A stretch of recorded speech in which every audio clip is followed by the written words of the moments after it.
If you are making scaling decisions based on what Ads Manager is saying, you are adding money to campaigns that are not making you money, and you're taking money away from campaigns that are making you money, because attribution in 2026 is dead. And I'm not saying ads don't work. The reporting in what they tell you as the business owner is not working. And there is a software that you can use to bypass this. I will talk about that towards the end. I've been a user of it for the last 2 to 3 years now, and you've probably heard of it. While last year was about creative going into this year, and the year before that was about, getting ahead of attribution, attribution is now a black box now. It is blocking most of your targeting. It's blocking most of your reporting. And trust me, I spend over $25,000 a day on my own ad campaigns. We manage over $500,000 a day across all of our client accounts here at Wojo Media. I can't explain to you enough how crappy tracking is from an ads manager point of view. So we're having to use Conversion API, cross-matching it with the softwares that contain the leads. There's a lot more at stake when businesses don't want to use this one software I'm going to talk about. And this is a new era. There's always something to bypass as an advertiser. Years ago, it was they got rid of income targeting, and then the iOS update came out. People opted out of tracking, and then came the Andromeda update, and now there's a new era, which is the ones that are going to beat this are the ones who now beat attribution, not just the ones with the best creatives. So before we get into it, let me explain to you what's really happening. All these ad platforms have basically became black boxes. Facebook, Google, YouTube, Instagram, they all depend on modeled data now than attributed data. And modeled also means that they're predicting conversions, not submitting them in real time. There's now privacy updates, there's the iOS updates, there's cookie restrictions, there's all these things on people's browsers, people using VPNs, all this jazz that is restricting the real data from actually pushing inside of your ads manager. The platforms don't see all the data anymore, so what do? They filled the gaps with AI. And when you fill the gaps with AI, it's not as predictable as you think it is. Model data only benefits the platform, not the user using it, because they're reselling it. Now, if Meta says that 42 leads came from your campaign, it doesn't actually mean that 42 people converted from your ad. It means the system believed it influenced 42 people taking action based on pixel events firing off. They could have been organic. They could have been paid. They could have been duplicates. All of these things are misleading to the user who is you advertising your business. And if you scale based on this model data, you can actually overspend, which means your CPMs go up, your CPAs go up, and your CAC is going to eventually go up. And that is not a good stat to have, because if we're not having a 4x golden gap between CAC and lifetime value, we are fucked. So this is an important video for you to watch. So let me ask you this. Have you ever seen this happen inside of your ad account where you go into Meta, it says you had 5 book calls at $100 a lead, but you went into your booking platform and it said 3. That is what I'm talking about here. Or you're an e-com store who Meta said it had a 4.5x conversion value on your ROAS, and you go to your bank account in Shopify and it says you had a 2.7. This drop-off in attribution is misleading you to making advertising choices. The best part about it is that you're now going to fix it because this video is in front of you. And let's be real, this is not. And this model data is not random. It is platform inflation.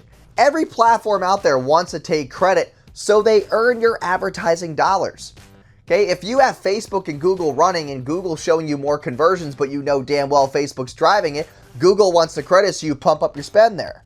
And on the other end, right, Facebook wants to inflate your data so that you spend more money on that platform. Google says they drove the sale. Meta says they drove the sale. But how are you actually going to find out who did? I'll get to that very soon. And here's the crazy part. If Meta reported one and Meta reported one, your customer only bought once. So we have no idea who the winner is. And that is attribution inflation at its finest. It's basically a monopoly between these platforms to fight for your spend. And when you rely on platform reported ROAS alone, causes an overlap. You might spend more money on Google, but Meta actually got the sale. You might spend money on Meta, but Google got the sale. Or you're running a small budget of retargeting on TikTok. That got the sale, but Meta says it did. These things are inflicting pain on your advertising budget. So it's time you solved it. So instead of looking at your ads manager, what metrics should you actually be tracking? The first is MER, Marketing Efficiency Ratio, which is your marketing spend divided by total revenue, which is your total revenue divided by your ad spend. Okay? While others believe this to be ROAS, this is also called MER because you're looking at your whole business as a scope. What we don't see sometimes is that some marketing spend is actually influencing your current customers to spend more money and also keeping your revenue at a certain point and keeping trust and authority inside of your ecosystem. We don't account for all the ad spend that actually builds brand trust and authority.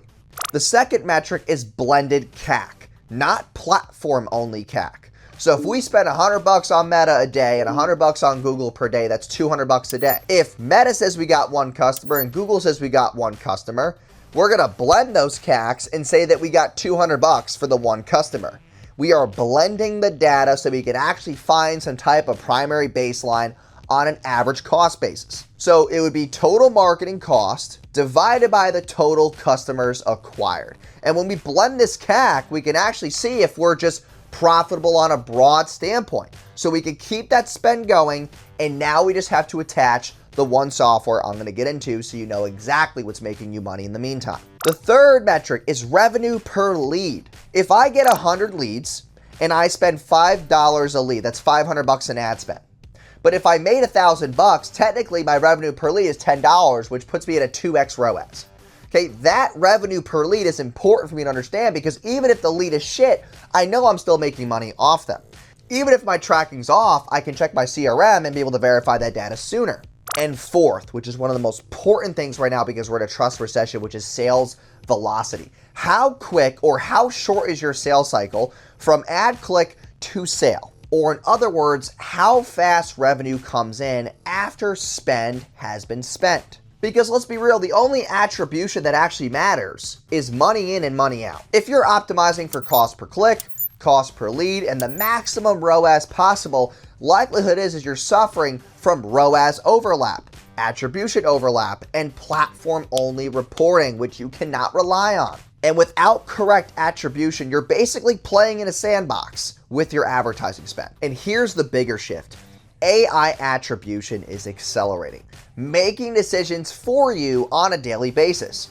But you can't only trust that. You know, platforms are making more decisions automatically, telling you that your budget could spend more or spend less based on attribution and results, and expanding audience targeting because sometimes you're getting people inside of your funnel that aren't supposed to be there. And this really just means that you see less, you think you're adapting more, but you're actually flying blind. And when you are flying blind, the advertising platforms are actually in control. And because they use predictive modeling, your results, they seem stable, but they're actually draining your bank account. And even when real buyer intent is shifting, these purchases and false data can mislead you to making the wrong decisions. Because we always believe the market's changing, so our spend must be changing too. It is false. And that delay between these two data points is dangerous. That lag between spend and true performance is truly altering. So here's 5 tips on how we operate now. Number 1 is we never scale based on platform ROAS alone. Number 2 is we check 7-day blended performance and 30-day blended performance to see that sales cycle and blended lifetime value on that 30-day basis to see what's actually working and what's not. Some ads can have a bad week, some ads can have a great week. Blend that for 30 days and check your 30-day LTV based on what's actually pumping inside of your ad account. 3 is we track back-end revenue aggressively. You might get a customer on the front end on day 6, but if they buy something else on day 24, I want to be there to attribute it to the right campaign so I know what campaign should be getting scaled aggressively. 4 is we optimize for revenue per lead or revenue per call or revenue per show, not cheaper leads. Cheaper leads can sway us and manipulate us into thinking that our ads are doing better than they actually are. And number 5, we care about cash collected, not revenue. And we also don't worry about pipeline value. If you look at your cash collected versus pipeline value, there is a gap there, and that is all the revenue that you're losing by not having the right follow-up systems and salespeople in place to actually scoop up that revenue. means you should be pumping more money into retargeting, means you should be posting more content, putting this organic ecosystem on top of paid traffic to really scoop up all the lost revenue. Because odds are, if you do see this gap between cash collected and pipeline, this is all the money you should have gotten, and this is all the money you did get. So that gap is what you should be focusing on so you can scoop up extra revenue month over month. And I'll give you a bonus. We focus on funnels that actually build faster conversion rates, not ones that take longer for the sales cycle. And when our conversion rates are faster, we can shorten that sales cycle even better. Because let's be real, if your attribution is 20% off and your funnel converts 20% better now, it actually offsets itself. So now you know what your true KPIs are. Now, for that one software I talked about in the very beginning of this video, it is called Hyros. If you want to see from first click to last click which avatar and which prospect is actually buying and where they came from, you can go down to the nitty-gritty creative and ad set level. While Facebook and Meta, and obviously all these other platforms like Google, give you false information, Hyros will tell you exactly what your cost per leads are for that ad set and that creative and your revenues and the people who bought from that, so you can actually click in and see the exact buyer with the exact revenue that they gave you so that you know what's actually making you money and what's not. It is 95% accurate, and we have an awesome partnership with Hyros, and they are not sponsoring today's video. I've just been a partner of Hyros for a while, and I wanted to drop a link in the description below. Okay, if you're spending $200 to $500 a day and you want better click-through attribution on your ads, it's going to be about $300 to $500 a month to get better clarity around what your ad campaigns are doing. Now, I spend over $500,000 a month. My subscription is over $3,000 a month. You, if you're spending smaller amounts of money, will obviously get in here with Godfather pricing. So touch that iClose link in the description. You're going to book a call with one of my guys there. His name is Chase. He'll take good care of you. But if you want better click-through attribution, you want all that revenue reporting back to your Facebook conversion API to find higher quality customers, it is the right move for you. I've used it for 3 years now. I can't explain to you enough how important it is for your business, and it's helped us literally drop our ad spends while being able to use that emptiness to be able to scale and save some ad money and actually focus on the campaigns that are driving revenue, not just vanity metrics. And I hope you guys enjoyed today's video. If you did, please subscribe, give me a like, comment any questions you have about Hyros. I'd be happy to answer them. But click that link, book a call with their team, and I can't wait to see you getting better ad attribution. Also, there's other links in the description. If you want us to run your ads and help you scale your business, click the calendar link in the description below and speak to one of my senior advisors on what that would look like for your business and your goals and your current metrics, okay? And I will see you in the next video. Peace.